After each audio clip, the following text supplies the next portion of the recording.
ایک نوجوان تھا 12-14 سال کا، یہودیوں کا بچہ تھا، بخاری موجود ہے، اکثر حضور کے پاس آیا کرتا، چھوٹے موٹے کام نبی پاک کے کر دیتا، اور کچھ بھی نہ ہوتا تو آ کے بیٹھا رہتا، حضور کا چہرہ ہی دیکھتا رہتا، نبی کریم کا چہرہ ہی دیکھتا رہتا، خوش رہتا، حضور کی زیارت ہی کرتا رہتا۔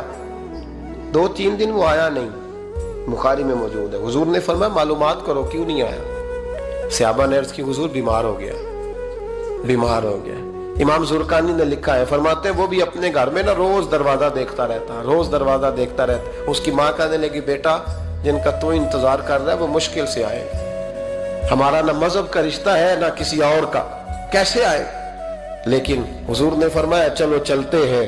جب میرے نبی کریم علیہ السلام نے دروازے پہ دستک دی تو امام زرقانی کہتے ہیں کہنے لگا اماں سے کھولو دروازہ، مصطفیٰ کریم آ گئے، حضور آ گئے، والد نے دروازہ کھولا۔